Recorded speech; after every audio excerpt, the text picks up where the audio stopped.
Jangan lupa subscribe, like, komen, dan share YouTube TVRI Bengkulu. Dan nyalakan loncengnya ya.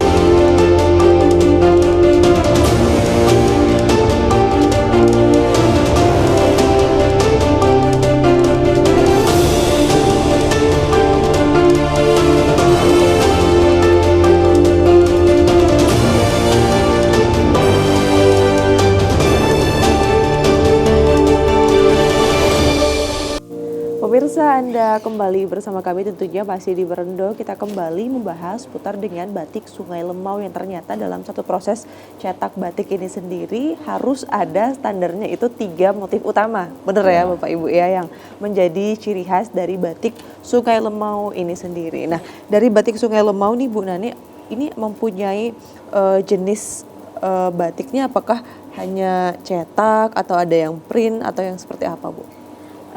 Untuk produk batik kami ya sekarang itu yang pertama itu batik tulis, itu batik tulis dengan pewarnaan alam itu ada.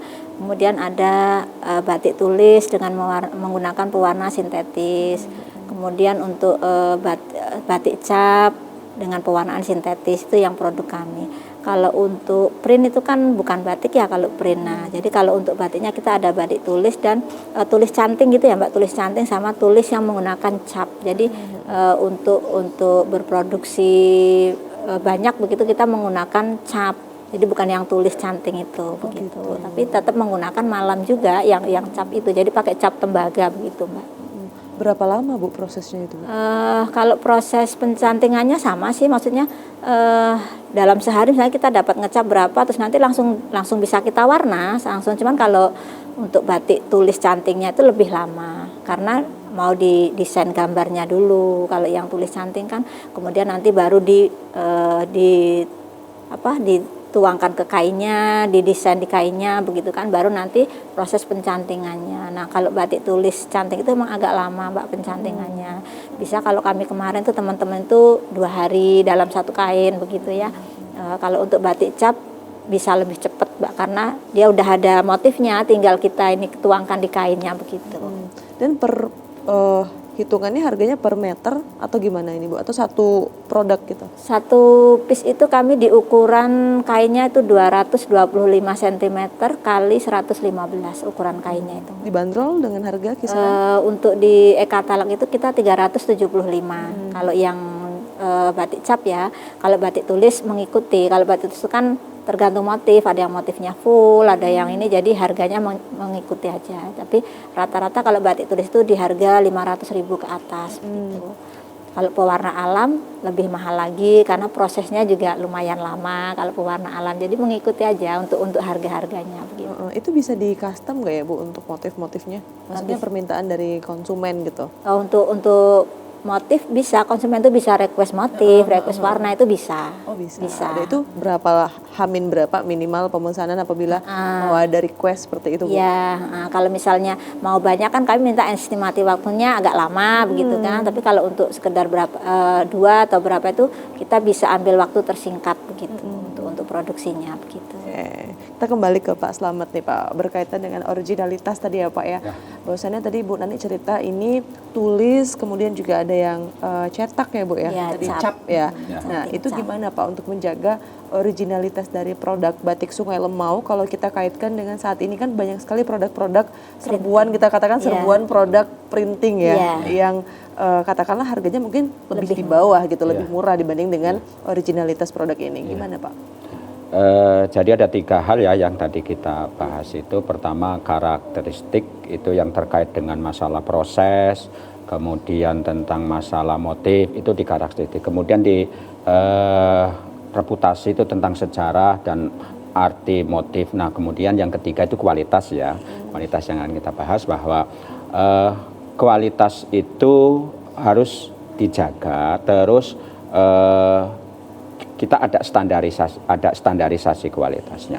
Selain ada di Kampung Batik Pancamukti itu juga sudah punya standarisasi batik mark ya, lulus standarisasi SNI Batik Mark itu diuji dari Balai Batik Yogyakarta, itu juga sudah ada. Kemudian standarisasi dari kami itu tadi kan ada pertama itu jenis ya, jenis batiknya. Jenis batiknya itu jenis canting tulis, canting cap atau kombinasi, ada 3 jenis. Itu juga menentukan kan kualitasnya. Kemudian yang kedua adalah kerapian daripada cantingnya itu. Kita menyanting itu kan ada kerapian, ada putus-putus, kemudian misalnya kayak ini ya gambar ini kan harus rata, terus berapa milimeter, itu juga merupakan satu bentuk kerapian. Nanti ada 2, rapi tidak rapi, ini kan kualitas ya, kualitas. Kemudian yang ketiga yang C itu bahan ya, bahan itu yang sekarang para anggota indikasi geografis batik Sungai Lemo itu ada di 3 bahan ya, katun sutra, kemudian katun primissima dan katun prima. Dan itu kan menentukan kualitas tuh. Misalnya kemudian yang keempat, yang D itu adalah pewarna. Pewarna itu ada 2 aja sih, pewarna alam sama pewarna sintetis. Nah, misalnya kalau kain canting tulis, kemudian terus kainnya adalah sutra, kemudian rapi, terus pewarnanya alam, indigo vera, misalnya kami lagi mengembangkan indigo vera, itu premium. Itu premium itu kan, paling tinggi itu kan, di atas 1.500.000-an lah begitu itu kan. Nah itu premium. Jadi itu akan kita kontrol terus untuk menjaga kualitas itu, dan itu sampai 15 kode ya, ada A, B, B dan C dan sebagainya begitu loh. Kita punya kode-kode untuk kualitas begitu itu. Ya. Ya, artinya memang ketika kita bersaing dengan produk ini kan originalitasnya yang ditekankan adalah kualitas dari produk ini sendiri gitu ya, Pak ya, ada standar SOP-nya lah ketika dia layak atau tidak gitu ketika dipasarkan. Nah, berkaitan dengan pemasaran nih Pak Slamet, Bu Nani, seperti apa mungkin strategi promosi yang diberikan dari Desa Pancamukti berarti ya ini ya untuk promosi batik Sungai Lemau ini?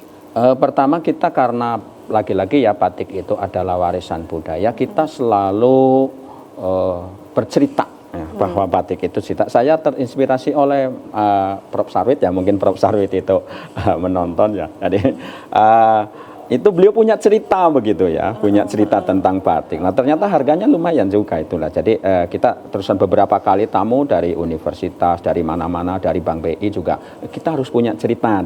Yang pertama adalah kita yang dipasarkan itu adalah cerita di Bengkulu Tengah ya, cerita tentang simbol-simbol, cerita tentang pesan-pesan moral bahwa motif Gunung Bungkuk itu memiliki pesan moral, bagaimana kita harus bertuhan dan sebagainya. Kemudian motif Liku 9 itu adalah menjaga alam semesta, bahwa manusia itu adalah sebagai khalifah di bumi, jadi lingkungan itu harus dijaga supaya tidak terjadinya perubahan iklim kayak sekarang itu panas itu kan karena manusianya tidak bersahabat dengan alam itulah. Makanya kita memiliki pesan melalui motif Liku 9. Itu salah satu promosinya seperti itu. Kemudian itu kita kan nulis tuh di beberapa media tentang filosofi batik, tentang apa dan sebagainya. Terus selalu ada misalnya bahwa batik itu ditulis bukan batik itu dicanting bukan di printing.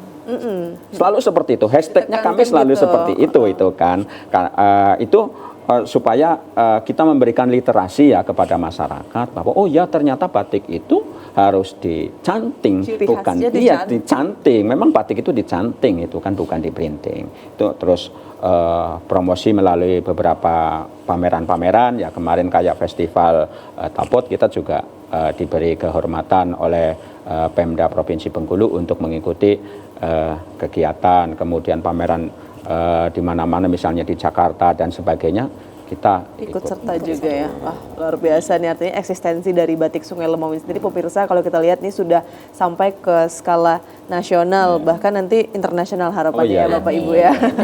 Pemirsa jangan kemana-mana, kita akan kembali setelah yang satu ini, tetaplah bersama kami tentunya di Berendo.